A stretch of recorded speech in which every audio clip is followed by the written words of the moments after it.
제가 첫 개척을 1996년도 제가 자라난 청안이라고 하는 곳에서 했어요. 96년도 첫 개척을 할 때는 상가 지하를 얻어가지고 그렇게 개척을 했는데 그때는 총각이었어요. 결혼을 안 하고. 그래서 우리 감리교회는 단임 목회를 안 하면 그때는 목사 안수를 안 줬어요. 그래가지고 단임 목회를 하기 위해서 개척을 해가지고 이렇게 목회를 했는데 그때 생각도 나고, 그리고 제가 이 호평동에서 개척한 게 2005년도에 개척을 두 번째로 했습니다. 그래가지고 하나님의 은혜로 이렇게 교회를 지금까지 제가 사역을 했는데 그때 생각도 나고, 이 개척을 처음 했을 때에 그때의 하나님을 향한 뜨거운 마음이 꿈꾸는 교회 오니까 다시 생각나는 거예요. 하나님이 여러분들을 사랑하시고 또 여러분의 믿음을 하나님이 기뻐하실 줄 믿습니다. 이 저녁에 오신 여러분들에게 하나님이 예비하신 놀라운 은혜가 있기를 예수님의 이름으로 간절히 축원을 드립니다. 우리 하나님의 사랑을 사모하는 자라고 하는 찬양인데, 오늘 말씀의 제목으로 말씀을 나누기 위해서 이 찬양을 좀 같이 부를까요? 네.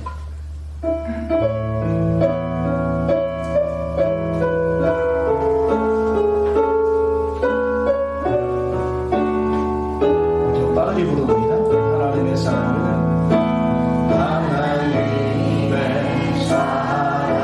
사모하는 자, 하나님의 평안을 바라보는 자, 너의 모든 것 창조하신 우리 주님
믿습니다.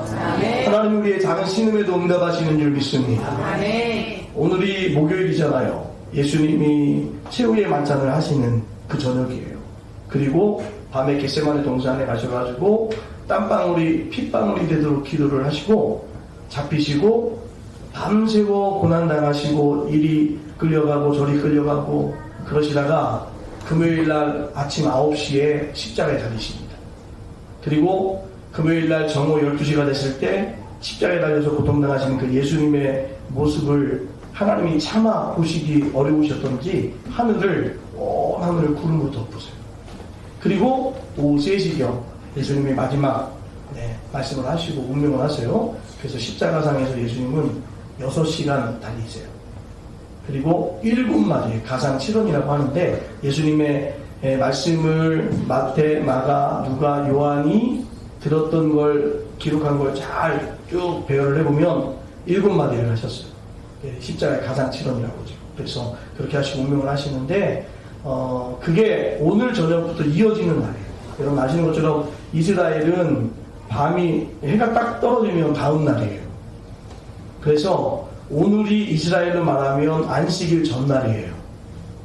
안식일, 이스라엘의 안식일은 금요일날 밤부터, 금요일날 해가 딱 떨어지면 안식일이에요. 그리고 그 다음 이제 토요일날 저녁까지가 안식일이에요. 그러니까 우리의 요일계 개념과 약간 차이가 있죠. 그러니까 예수님이 최후의 만찬을 6월절 그 어린 양을 통해서 6월절을 통해서 그걸 기념하면서 최후의 만찬을 하시면서 그걸로 시작으로 해가지고 결국 십자가에 달려 죽으시니까 예수님이 이 땅에 6월절에 어린 양으로 오셔가지고 6월절날 예수님이 십자가에 달려 죽으신 거예요. 그래서 6월절에 어린 양처럼 예수님이 우리를 위해서 죽으심으로 우리가 구원의 길이 열린 줄 믿습니다. 네, 오늘이 또 그런 날이기 때문에 한번 우리는 목요일, 금요일이라 이게 지금 다른 날이라고 생각하는데 예수님의 그 고난의 일정 속에서는 오늘 저녁부터 시작한 내일 해 떨어지기 전까지의 그 죽음의 순간이 예수님의 마지막 6월절의 일정이다 라고 하는 것을 기억을 하시면서 오늘 이제 하나님께 묻고 사는 삶이라는 제목으로 좀 말씀을 나누려고 해요. 이 다윗이 블레셋의 어떤 그런 병사들과 지금 전쟁을 하는데 다윗이 왕이 됐어요. 10년간 사울에게 쫓겨다니면서 고생을 했어요. 그리고 나서 왕이 됐는데 이 블레셋과 전쟁을 벌이는데 블레셋은 그 당시에 이스라엘 연안의 그 지중해 연안의 자리를 잡기 시작한 부족이었어요. 그래서 해양 부족이에요. 블레셋 족속은. 그래서 여러분 우리가 성경을 자세히 보시면 가나안의 7 족속을 멸하라고 할 때 쭉 언급되는 족속 가운데 블레셋 족속이 없어요. 왜 그러냐면 가나안의 7 족속을 멸하라고 할 때에는 블레셋 족속이 가나안 땅에 없었습니다. 그러니까 가나안 땅에 블레셋 족속이 언제 등장을 했느냐? 이스라엘이 출애굽을 하고 가나안 땅에 정착을 할 때 이스라엘은 산지를 중심으로 해서 정착을 합니다. 그 산지를 중심으로 정착을 할 때 지중해 연안에 이스라엘 땅에 그 지중해 연안에 있는 해변 쪽에 자리를 잡기 시작했던 게 블레셋이에요. 그래서 이 블레셋과 이스라엘 민족이 비슷한 시기에 가나안 땅에 들어서서 정착을 하기 시작했기 때문에 블레셋과 이스라엘은 늘 경쟁 관계에 있었습니다. 그래가지고 사울 시대에도 계속 경쟁하다가 계속 블레셋에게 밀렸죠. 다윗 시대에도 여전히 그 경쟁 관계가 계속됐는데 왜 밀렸냐 하면 블레셋은 우리가 여러분 문명을 연구해보면 문명이 있잖아요. 이게 문명이 발달을 하는데 구석기에서 신석기로, 신석기에서 청동기로, 청동기에서 철기로 이렇게 넘어가는데 문명이 바뀔 때 획기적인 역사들이 일어나요. 그러니까 문명이 바뀐다는 건 정말 놀라운 일이에요. 지금 시대에도 이제 반도체, AI 막 등장하면서 지금 문명이 바뀌려고 하는 어떤 찰나가 있어요. 요즘은 문명이 빨리 바뀝니다. 여러분들도 다 가지고 있지만 이 스마트폰 이게 들어서면서 완전히 우리의 모든 삶을 바꿔놨어요. 스마트폰. 우리 애들은 맨날 스마트폰만. 아주 그냥 부모님들은 속 터지시죠 막. 그런데 이게 문명이 바뀌어버리는 거예요. 근데 이제 AI가 나오면서 또 다른 어떤 문명의 그런 일들이 벌어질 텐데 여기에 적응을 못하면 도태되고 여기에 순응하는 사람들은 그 시대의 권력을 갖는 거예요. 주도를 하게 되고. 그런데 이 문명을 쭉 이게 연구를 해보면 블레셋의 문명은 철기 문명이에요. 이스라엘은 아직 청동기 문명이고, 청동기 문명과 철기 문명이 딱 부딪히면 어떻게 될까요? 청동기 문명은 상대가 안 돼요. 왜냐하면 칼을 가지고 서로 부딪혀도 철기 칼과 청동기 칼이 부딪히면 청동기 칼이 그냥 잘라져요. 그러니까 싸움이 되겠냔 말이에요.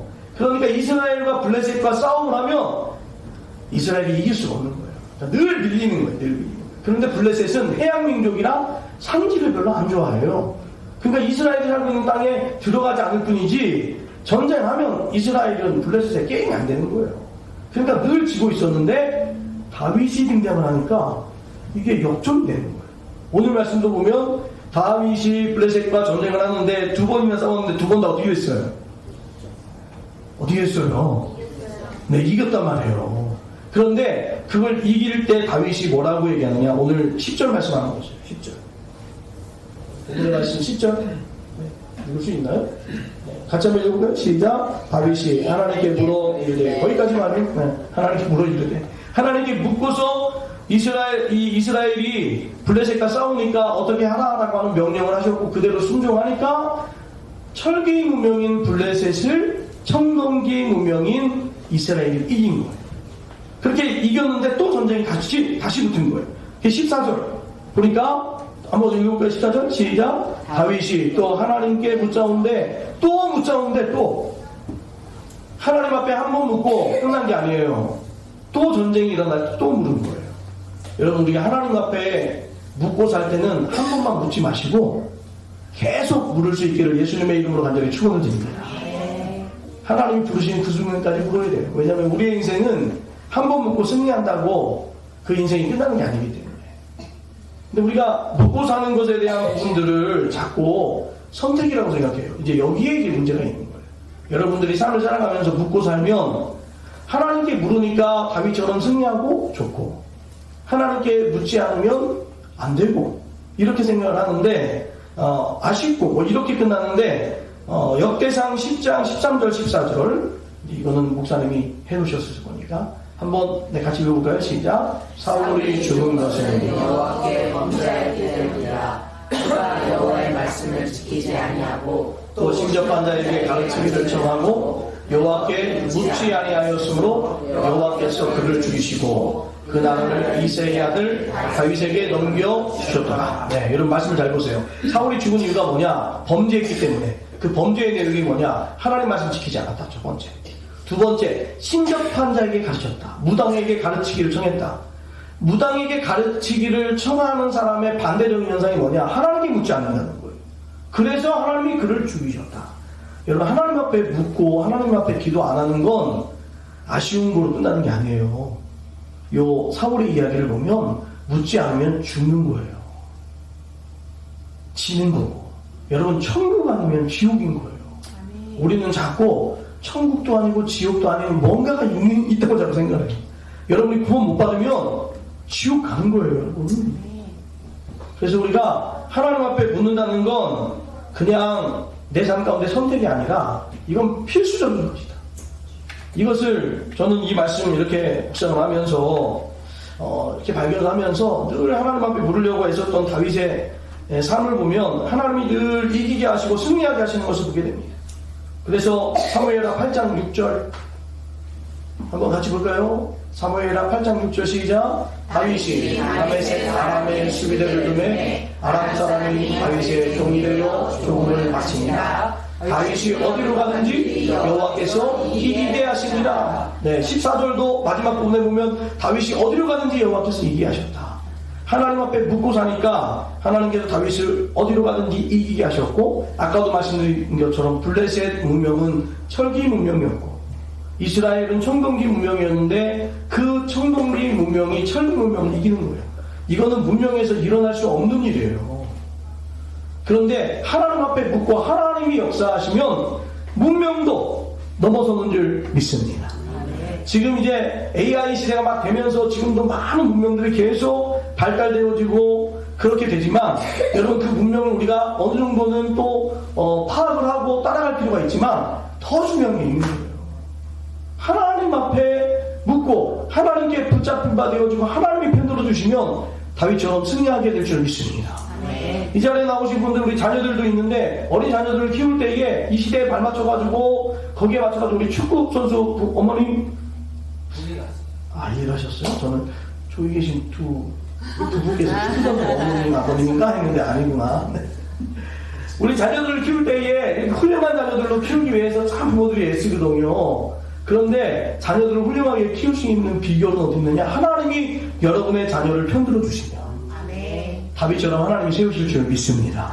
또 우리가 그걸 모르고 자꾸 하나님께 붙잡힌 바 되어지는 사람으로 만드는 것보다는 다른 것으로 학원만 열심히 보내고 좋은 데만 자꾸 보내려고 하니까 그렇게 하는 것이 나쁜 건 아니에요. 근데 정말 중요한 걸 놓쳐버린 거죠. 그래서 문명을 하나님이 편들어 주시면 문명도 넘어선다. 저는 이 다윗의 이 모습을 보면서 하나님께 붙고 사는 것이 얼마나 중요한지를 다시 한번 깨닫게 됩니다. 저는 이제 개척을 하고 2005년도가 이제 두 번째 개척이었잖아요. 제가 1996년도에 개척을 하기 전에 제가 93년도부터 저희 고향 교회 천안에 있는 교회에서 전도사를 했어요. 그래서 전도사를 시작하고 사역을 한 지 지금 30년이 됐어요. 오래됐죠. 젊은데. 우리 큰아들을 저를 볼 때마다 저는 너무 기분이 좋아요. 왜 이렇게 젊어 보여요? 그런데 하여튼 우리 목사님 큰아들. 그런데 제가 96년도 첫 개척을 할 때 하나님 앞에 기도를 하면서 이렇게 기도했어요. 하나님, 제가 평생의 목회를 쭉 40년 정도를 해야 되는데 그 40년의 목회에서 제가 이렇게 개척을 했는데 개척을 하고 3년 있으면 이제 목사안을 받아요. 그 목사안을 받으면 아직 부족한 게 많으니까 조금 이제 부목사로 가가지고 훈련을 받고 그리고 제가 평생을 목회할 수 있는 목회지로 인도해달라고. 그래서 부목사를 저는 2 정도 교회에서 하기로 원했어요. 제가 자라는 교회는 한 1000명 정도 모이는 천안에서는 가장 부흥하는 교회 가운데 한 교회인 교회에서 저는 자라났어요. 그러니까 교회 규모가 좀 있어요. 그런데 그 정도 교회에서 있었으니까 조금 가족 같은 교회에서 있고 싶었어요. 그러니까 한 300~400명 정도 모이는 그런 교회에서 부목사를 좀 하고 싶었고, 또 한 번은 우리나라를 대표하는 큰 초대형 교회, 이런 교회에서 좀 한번 사역을 하고 싶다, 이렇게 이제 막연히 기도를 했어요. 그리고 중소도시 같은 데에서 평생을 목회하길 원한다, 이렇게 기도를 했는데 지금 얼마 전에 엊그제 우리 목사님 만나가지고 이렇게 대화하면서 보니까 하나님이 그대로 이끄시더라고요. 제가 99년도에 성수동에 있는 성암교회 한 300~400명 모이는 교회에서 교육목사로 3년 동안 사역을 했어요. 그리고 거기에서 금남교회로 이동을 해서 제가 3년 4개월을 가요.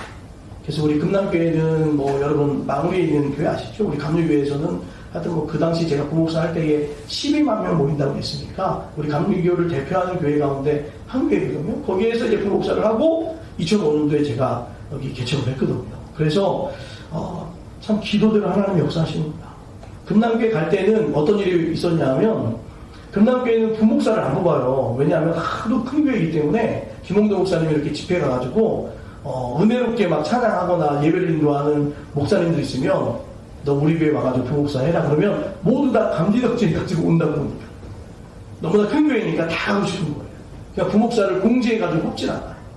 제가 쭉 보니까 이제 금남교회를 가고 싶다는 마음이 결정됐어요. 어떤 교회를 가야 될까, 제가 성암교회에서 기도를 하다가 금남교회를 가야 되겠다 결정을 하고 1년 동안 그 인터넷으로 그 홈페이지에 어떻게 교회가 들어가는가 다 이렇게 봤는데 부목사를 뽑는다는 얘기 없는 거예요. 이거 어떻게 가야 되나. 근데 기도는 그렇게 했으니까. 그래가지고 저 2001년도에 성암교회 우리 담임 목사님에게 한 9월 달쯤 됐을 때에 목사님, 제가 연말이 되면 금남교회로 부목사로 가려고 합니다. 그러니까 다른 부목사님 좀 찾아보세요. 그랬더니 목사님이 그러시더라고요. 그쪽에서 오라고 그러냐고. 그러니까 아직 그러진 않습니다. 그랬어요. 그러니까 목사님이 그러면 되면 얘기하자, 이렇게 얘기하시더라고요.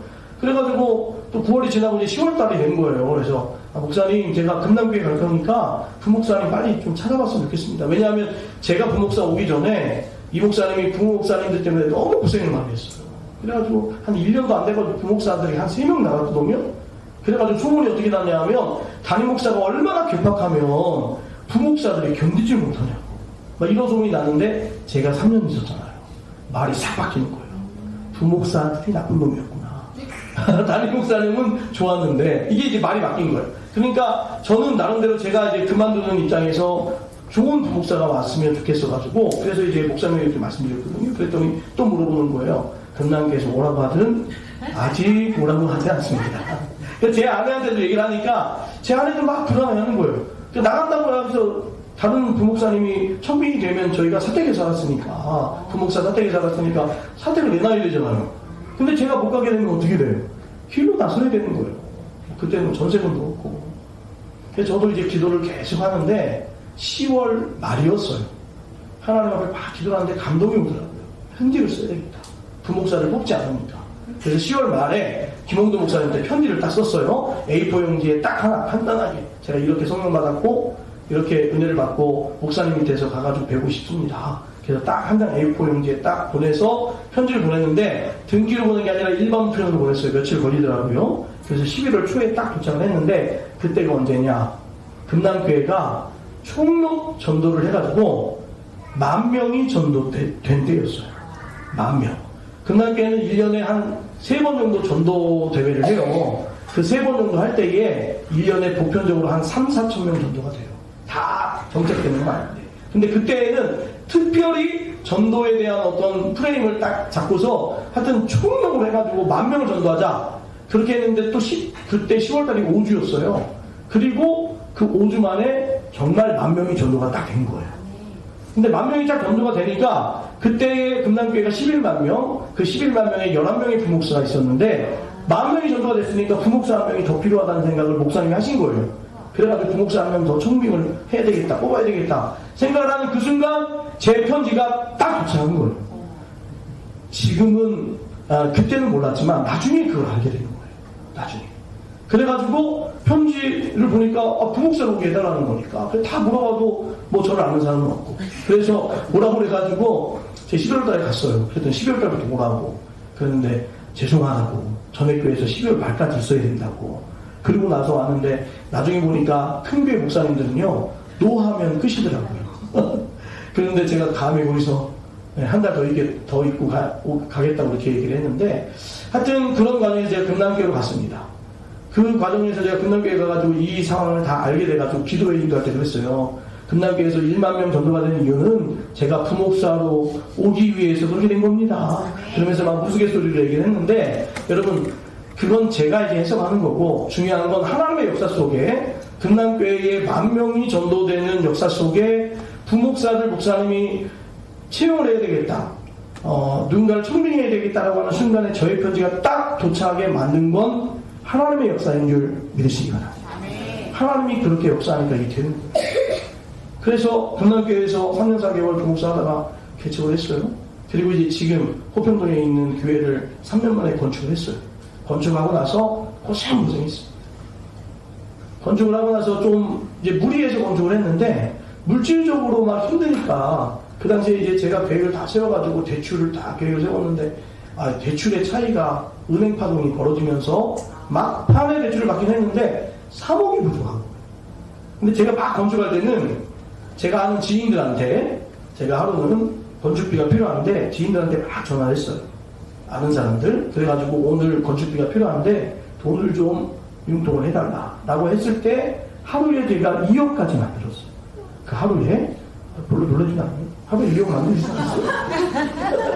그래서 하루 전화해가지고 2억을 만들었는데 이게 쌓이고 해가지고 빚이 한 20억 넘어가니까요 2천만 원 만들기도 어렵더라고. 그런데 3억이 부족해요. 이걸 어떻게 해요? 근데 그 3억 부족한 거로 저희 교회 건축할 때 그때 모든 걸 다 총치적으로 한 30억 들었습니다. 이걸 다 엎어요?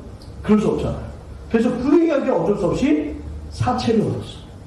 근데 이 사채를 얻은 게 결정적이었어요. 왜냐하면 사채 이자가 은행 17억 이자보다 더 많았어요. 그래가지고 그 이자를 갚다 너무 부담되고 교인들은 부채가 많으니까 부흥도 안 되고 개척해가지고 3년 만에 100명이 됐는데 건축하고 나서 오히려 줄어들더라고요. 그러니까 너무 힘들고 그러다 결국에는 경매까지 되는 상황이 돼버렸어요. 그래가지고 이게 너무너무 몰리다 보니까 나중에는 일수까지 쓰게 되더라고요. 일수를 써보셨나요? 일수를 써보지 않고는 인생을 돈하지 말라. 일수를 써보면 어떤 일이 벌어지느냐? 하루에 50통에서 60통의 전화가 와요. 왜냐하면 일수로 간다는 건 그 전에 과정을 다 거친 거예요. 끊임없는 많은 사람들의 부채를 지게 되고 거기에서 어쩔 수 없으니 일수까지 가는 건데 그 과정 속에 있는 모든 부채를 저에게 돈을 빌려주신 모든 분들이 전화를 얼마나 하는지 정말 하루에 50통에서 60통 전화 받았어요. 매일같이 하는 얘기는 목사이니까 죄송하다는 얘기였어요. 돈 빨리 갚겠다고 죄송하다고. 제가 그때 생각을 했죠. 이게 돈 없으면 정말 죄인이 되는구나. 돈 없는 게 죄인이더라고요. 정말.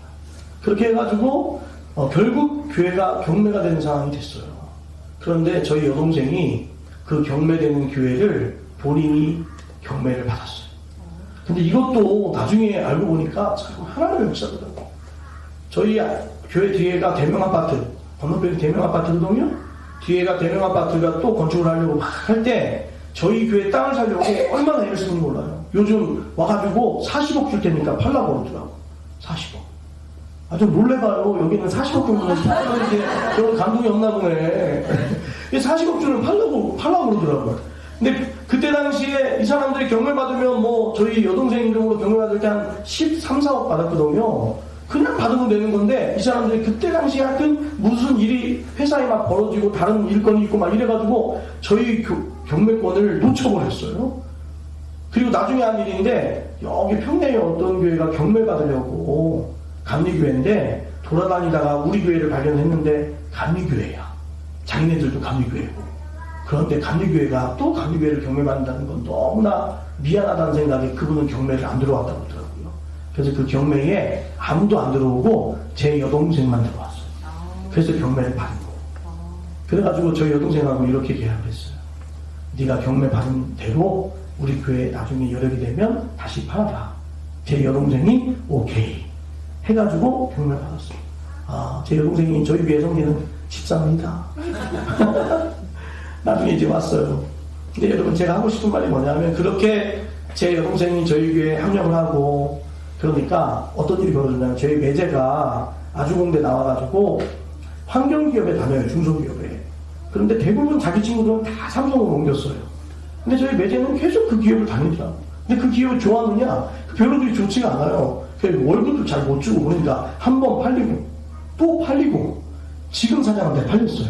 이 지금 사장은 건축하는 사람인데 이 기업을 사가지고 환경이 뜬다고 생각하니까 막 투자를 한 거예요. 그래가지고 이 기업이 계속 가치가 상승이 돼가지고 근데 이 사장이 보니까 저희 매제하고 또 한 사람 이 두 사람이 일을 다 하거든요. 그래서 이 두 사람을 이사로 상무이사 본부장으로 딱 세워놓고 주식 그 회사의 주식의 10분의 1을 준 거예요. 그렇게 해서 열심히 좀 해달라고. 그래가지고 이제 상장을 막 하려고 코스닥에 상장하려고 막 알아봤는데 그때 당시에 300억 정도 가치가 나온대요. 그러니까 300억 가치에 10% 30억 준다고 그러니까 어떻게 하겠어요? 너무 좋은 거죠. 땡큐 죠 정말. 그래가지고 막 열심히 하고 있는데 제가 그 얘기를 들었어요. 그러면서 오빠 기도해달라고 하더라고요. 그래서 제가 수요 예배 때 그 얘기를 성도들한테 하면서 내가 기도해 줄 테니까 나는 그걸 200억이 되도록 기도해 주겠다. 그러면 200억을 받으면 11조를 하겠냐? 그랬더니 아멘이라고 그러더라고요. 30억짜리인데 뭐 200억 돼가지고 11조 한다면은 하겠죠? 안 하실 거예요? 아멘 좀 해보세요. 네. 그러니까 아멘 하더라고요. 그래서 제가 그때부터 정말 기도했습니다. 하나님 이 주식의 가치를 높여달라고. 그런데 그 기업이 이게 지금 작년 일이에요. 작년 초에 초창기에 평가 받았을 때의 300억 기업 그렇게 해가지고 제가 계속 기도를 했거든요.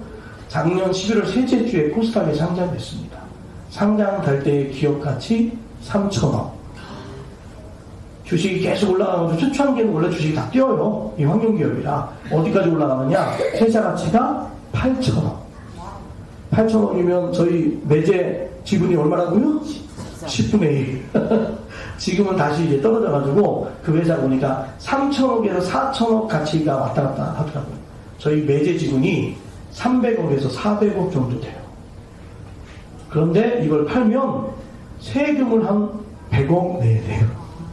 그러면 20억에서 300억이 남더라고요. 200억에서 300억. 여러분 놀랍죠? 네. 딱 기도한 대로 되는 거예요. 저는 그 회사 주식이 왔다 갔다 하겠지만 팔 때 분명히 200억 이상 남을 거다. 왜냐하면 그렇게 기도했으니 하나님이 역사하실 것이고 저희 여동생은 11조를 할 거고 그럼 우리 교회는 다 빚을 정산 않을 것이고 그때 빚이 없었습니다. 근데 여러분 이렇게 이제 이걸 위해서 요즘 저희 목사님들한테 막 간증을 해요. 그러니까 막 부러워가지고.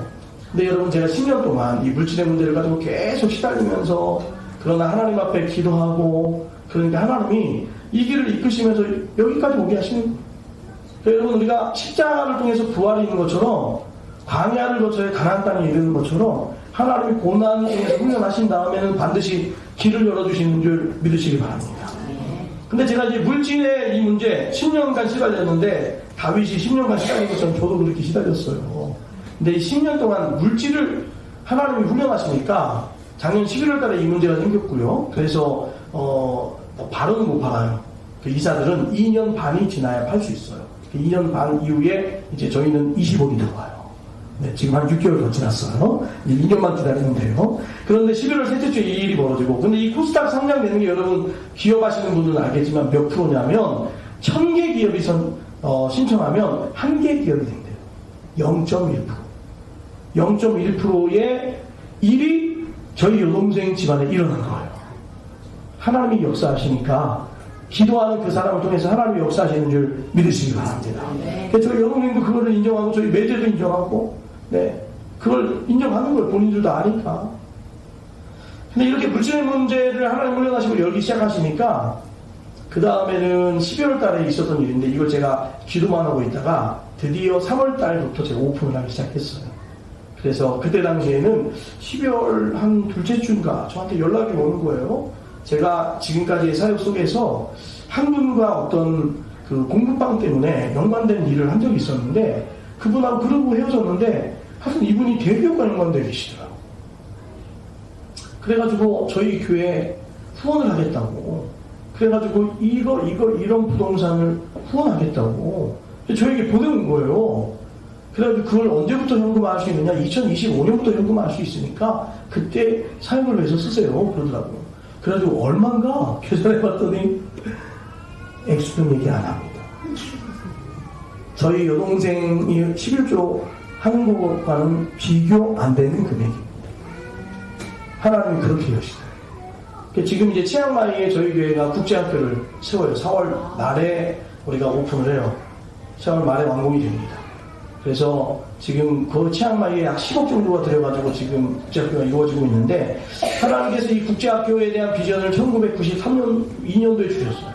그래가지고 그걸로 기도하다가 건축하면서 너무 고생해가지고 제가 한 2년 동안은 기도를 안 했어요. 왜냐하면 학교 놓고 기도했는데 교회 건축하는데 30억 들었다가 20억 부채 때문에 그렇게 죽을 고생했거든요. 근데 학교를 지으려고 했더니 우리나라에서는 100억이 든대요. 여러분 30억 때문에 죽을 뻔했으니까 100억을 얻으면 어떻게 될까요? 죽을 것 같아요. 죽을 것 같아요. 그래서 이거 포기하자. 이게 하나님의 뜻이 아닌갑다. 그랬는데 치앙마이 선교를 하다 보니까 하나님이 꼭 학교를 왜 한국에서 하려고 하느냐. 치앙마이에서 한번 해봐라. 그런 감동을 선교사님이 통해서 주신 거예요. 그 선교사님이 20년 동안 국제학교를 하신 분이에요. 그래가지고 선교사님이 말에 감동이 되어 그럼 한번 해봅시다. 해가지고 시작을 했거든요. 코로나 시대 때. 그래가지고 하나님이 하나하나 준비하시면서 지금 치앙마이에 2,000평의 땅을 사가지고 1,500평의 국제학교를 건립을 해놨어요. 그 500평은 선교센터로 쓰려고. 그렇게 준비를 해놨는데 이것이 이제 제가 왜 이 간증을 드리냐면 1992년도 힘들산 기도원에 가서 하나님이 저에게 준 3가지 비전 가운데 한 가지 비전인 이 비전을 너무 힘들다고 포기를 했는데 하나님이 다시 제 마음을 뜨겁게 하시면서 그 기도의 제목을 다시 기도하게 할 때 하나님이 문을 여시는데 저희 여동생을 통해서 교회 빚 해결하게 하는 길을 여셨고 12월 달에 저희 교회를 후원하고자 하는 사람을 통해서 이 사역을 충분히 할 수 있는 물질적인 후원을 할 수 있도록 부동산을 주시는 거예요. 그래서 김홍희 목사님 기도하시면 몰라요. 여기에서 혹시 주식 상장돼가지고 갑자기 1,000억 막 이렇게 되실 분들이 있을 수 있습니다. 아멘 좀 하세요. 할렐루야. 아멘. 이게 이제 하나님의 역사하시면 그게 가능하다는 거죠. 그래서 지금 그것을 어떻게 하나님 앞에 써야 될 것인가 이렇게 기도를 하고 있는데, 하나님 앞에 묻고 사는 사람은 다윗에게 하나님이 기적의 역사로 이기게 하셨다면 지금 시대에도 하나님께 묻고 사는 사람들 하나님이 이기게 하실 줄 믿습니다. 하나님을 좀 신뢰하면서 묻고, 묻는 게 선택이 아니고 필수적이라고 하는 걸 기억하면서 사랑하는 전화 여러분 되길 바라고요. 사무엘하 12장 13절에 보면, 읽진 않겠습니다. 시간이 많이 갔으니까. 이 하나님 앞에 묻고 산 다윗의 탁월함은 뭐였느냐 하면, 한번 띄워놓은 줄 보세요. 사무엘하 12장 13절에 보면, 내가 범죄했습니다. 이 나단 선지자, 이 우리 안에 바세바 가늠하고 나서 나단 선지자 와가지고 얘기할 때 다윗이 내가 범죄했습니다. 바로 얘기하는 거예요. 근데 나단 선지자가 뭐라고 얘기하느냐? 하나님이 내 죄를 용서했다. 바로 얘기해 줬어요. 여호와께서 당신의 죄를 사하셨나니 당신이 죽지 아니할 것이다. 다윗이 회개를 하자마자 나단이 바로 선포해요. 하나님 물어보지도 않고. 저는 이 말씀을 이렇게 묵상을 하면서, 왜 나단이 다윗이 죄를 범했다라고 인정하자마자 하나님이 당신의 죄를 용서했다고 했을까? 나단이 하나님에게 우리아의 안에 바세바를 가늠한 걸 다윗에게 가서 이야기하라고 할 때 하나님이 미리 나단에게 사인을 보낸 게 아닐까. 하나님은 다윗이 회개할 줄 알았던 거예요. 그러니까 회개하면 용서하라고 얘기했을 것 같더라. 성경에 이 내용이 자세히 안 나오지만 조금 깊이 묵상해 보면 이 정도는 추론해 갈 수 있어요. 근데 다윗이 그 삶을 보면 정말 회개에 빨라요. 다윗은 자기의 죄를 회개하는데 주저하지 않아요. 근데 여러분 기억하셔야 돼요. 다윗이 언제 인물이냐? BC 천년경 인물이에요. BC 천년경. 우리나라는 그때 당시에 고조선, 기자조선 이 시대예요. 그때의 왕이에요. 권력이 절대 권력이에요. 나단 선지자가 와가지고 다윗의 죄를 지적할 때 다윗이 자기 부하들에게 눈빛만 보내면 바로 잡아서 가가지고 칼로 쳐서 죽여요. 그 당시의 절대 권력은 지금 우리가 가지고 있는 미국의 대통령 상대가 안 됩니다. 그런 절대 권력을 가지고 있는 다윗인데 그 죄가 지적됐을 때에 무릎을 꿇고 회개한다. 이게 아무나 되는 게 아니에요. 우리가 다윗의 회개를 너무 가볍게 보니까 그렇지, 그 시대로 돌아가서 그 환경에서 내가 있으면 나는 과연 그 죄를 지적됐을 때 과연 회개할 수 있을까? 지금도 회개하라고 하면 전부 다 시험 들어가지고 다 교회 안 나올 텐데. 그런데 다윗은 그걸 하는 거예요. 그러니까 하나님이 다윗을 사용하는 거예요. 그래서 사실은 성경에 보면 죄를 지어서 망하는 게 아니에요. 누구나 죄를 지을 수 있는 요소는 다 있어요. 왜 망하느냐? 회개를 안 해서 망하는 거예요. 다윗은 정말 큰 죄를 지었죠. 우리아의 안에 바세바를 가늠한 그 한 가지만으로도 지금 시대는 완전히 매장될 감이에요. 근데도 하나님은 다윗을 왜 또 붙잡고 사용하셨느냐? 회개했기 때문에. 여러분, 하나님 앞에 묻고 살아가면 이렇게 민감한 마음을 갖게 됩니다. 그래서 죄를 지적받으면 이걸 가리려고 하는 마음이 되는 게 아니라 하나님 앞에 묻고 사는 삶을 살면 회개하는 마음이 일어나는 줄 믿으시기 바랍니다. 그러면 회개하면 사는 거예요. 여러분의 마음속에 어떤 죄된 것들을 지적받을 때 내 마음이 회개가 안 일어나는 이유는 하나님 앞에 묻고 살지 않으시니까. 묻고 산다라고 하는 것을 여러분들이 느끼려면, 내가 기도하면서 묻고 사는구나. 하나님 앞에 말씀을 통해서라든지 어떤 죄에 대한 지적을 받을 때 내가 회개가 나온다. 묻고 사는 삶을 살고 있다. 소망이 있는 거예요. 그리고 또 한 가지는 이 다윗이 늘 묻고 사니까 사무엘하 24장 9절 한번 보겠습니다. 같이 읽을까요? 시작. 요압이 백성의 수를 왕께 보고하니 곧 이스라엘에서 칼을 베는 남자 자가 80만 명이요 유다 사람이 50만 명이더라. 네. 이게 이제 인구조사 해가지고 다윗이 또 이제 잘못해가지고 회개한 부분이긴 해요. 그런데 다윗의 그 당시에 군대가 얼마 정도 됐느냐? 20세 이상, 60세 이하로 군대에 나갈 수 있는 사람이 이스라엘의 80만 명, 유다의 50만 명, 총 몇만 명? 130만 명. 그게 다윗 시대가 BC 천년경이라니까요. 우리나라 조선시대에 임진왜란 일어났을 때에 이율곡이 우리나라 10만 명의 병사를 양성합시다. 그런데 그거 안 해가지고 왜군이 쳐들어와가지고 초토화된 거예요. 우리나라는 한 15세기, 16세기, AD 15세기, 16세기에 10만 명의 병자가 없었어요. 그런데 그로부터 2600년 전 다윗은 130만의 군대가 있어요. 그런데 성경에 보면 다윗의 군대가 또 어떤 군대냐면 싸움을 하면 지는 적이 없어요. 다 이겨요. 백전백승이에요. 그런데 그 군대가 130명이야. 여러분 같으면 어떻게 하겠어요? 레전드. 아, 그렇지. 제국을 만들 거야. 레전드. 세계정복. 네, 세계정복을 하겠죠. 세계정복을 다윗이 하려고 마음먹었으면 했을 거예요. 근데 다윗이 제국을 만들지 않아요. 하나님이 말씀하신 약속의 땅의 경계를 넘어서지 않는데 그게 어디부터냐? 단에서부터 북쪽은 단, 밑에는 남쪽은 부엘세바. 단에서 부엘세바. 이 땅의 넓이가 우리나라 경기도 강원도 합친 것 정도밖에 안 돼요. 우리나라 땅도 안 된다니까요. 지금 이스라엘 땅이 하나님 말씀하신 그 약속의 땅의 경계를 정해주신 것이 우리나라 땅보다도 작아요. 그 땅의 왕으로서 군대가 130만 명이 있었으면 알렉산더 대왕이 헬라 제국을 세웠는데 알렉산더 대왕이 헬라 제국을 세울 때에 친위대가 4만 명이었어요. 4만 명. 싸움 잘하는 4만 명 데리고 헬라 제국 모든 나라를 다 점령했어요. 인도까지 갔어요. 그런데 다윗의 군대 싸우면 백전백승 130명의 친위대 있으면 제가 볼 땐 정복을 했다면 유럽, 아시아, 아프리카 모든 전 세계를 정복할 수 있었을 거예요. 근데 그렇게 안 했어요. 이유는 뭐냐?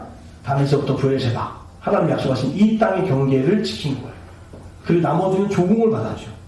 점령을 해가지고 자기 나라로 삼지 않았어요. 이게 이제 기도하면서 살았기 때문에 하나님도 물었기 때문에 하나님이 정해놓으신 룰을 벗어나지 않았어요. 그렇기 때문에 다윗이 끝까지 하나님 마음에 합한 사람이 될 수 있었다라고 하는 것 우리가 좀 기억을 해야 됩니다. 여러분들이 묵고 살지 않으니까 하나님이 축복하시면 그걸 마음대로 쓰는 거예요. 아까 예를 들어서 뭐 우리 남자분 한 분이니까 다른 남자분은 사역자니까 네. 사업을 하시다가 갑자기 그냥 대박이 나가지고 막 한 달에 10억씩 벌어. 할렐루야. 한 달에 10억씩 벌어. 그럼 1억은 11조 해야 됩니다. 아멘. 네. 아멘이라고 했으니까 10억 벌면 아멘. 10억 벌어가지고 1억 하는 분 한 번 계시면 교회는 삽니다. 그런데 그렇게 벌 때 만약에 10억을 번다. 그러면 10억을 벌면 여러분 어떻게 쓰겠어요? 한 달에 내가 10억을 번다면 일단은 차를 벤츠로 바꿔야 되겠죠. 차를 지금 타고 있는 차가 뭐예요? 그 차를 할 때 벤츠로 바꿔. 한 달에 10억을 버는데 그리고 사는 아파트를 8억원 65평으로 옮겨. 일단 여기를 떠나기는 그러니까 대부분의 사람이 그렇게 하겠죠. 우리나라 사람들이 축복 주니까 그렇게 했어. 좀 죄송하지만 우리 한국교회도 하나님 축복하니까 그렇게 했어. 그러니까 이 지경이 온 거예요. 다윗은 하나님이 130만이라고 하는 군대를 가지고 온 세계를 정복할 수 있는 강력한 힘을 줬는데도 하나님이 말씀하신 단에서 부엘세바 어떻게 보면 정말 크지 않는다. 근데 그 경계를 넘어서지 않는 다윗. 그러니 하나님 마음에 합한 사람은 끝까지 승리하는 거예요. 여러분의 삶 가운데 지금 저희가 물질적인 훈련을 받고 하나님이 저에게 이렇게 20억 그리고 또 부동산을 주신 그 부로 인해서 생긴 엄청난 물질적인 부분들 이러한 부분들을 제가 사용하는 데 있어서 제가 만약에 훈련이 안 됐다면 저도 바로 차 바꿀 거예요. 제가 지금 스타리아 타고 있거든요. 그러니까 바로 에쿠스로 바꾸지. 아니 제네시스 90으로 바꾸지. G90 그걸로 바꾸고 저희 사택이 저기 우리 김홍용 목사님하고 같은 아파트에서 살아요. 주공 6단지 네, 그 국민주택 네, 그런데 좀 커요. 저희 집은 25평 네, 커요. 네, 그런데 화장실이 하나야. 바꿔야 돼. 빨리 8억원 40평으로 넘어가야 돼. 저도 만약에 그럴 거예요. 그런데 그렇게 하려고 하는 마음이 없어요. 왜 그러냐면 하나님 훈련한 부분들이 있어서 이걸 어떻게 했어야 되는지 그때 하나님이 깨닫게 해주시니까 그것들에 대한 계획들이 쭉 이렇게 세워져요. 여러분들이 뭐 여러분에게 10억, 20억 이거 주는 것도 정말 감당하기 쉽지 않아요. 그런데 그 단위가 100억, 1000억으로 넘어가잖아요. 어떻게 써야 되는지도 몰라요. 근데 기도를 하니까 하나님이 어떻게 써야 되는지 알게 하시더라고요. 그러면서 하나님을 위해서 써야 되는 부분들을 쭉 계획 세우니까 그 후원된 금액이 정말 그렇게 쓰여질 수 있는 계획들이 세워지더라고요. 그 계획들이. 그래서 하나님 앞에 묻고 사는 사람들은 이렇게 경계를 세우는 삶을 살아갈 수 있는 거예요. 그래야 끝까지 승리할 수 있는 줄 믿으시기 바랍니다. 이걸 못하면 축복받고 망하는 거예요. 우리 집사님이세요? 네, 우리 집사님만 계속 얘기해서 죄송해요. 남자분이 한 분인 것 같아서. 다른 분들이야 뭐 어떻게 사업을 해가지고 돈 벌기가 좀 애매할 것 같아서.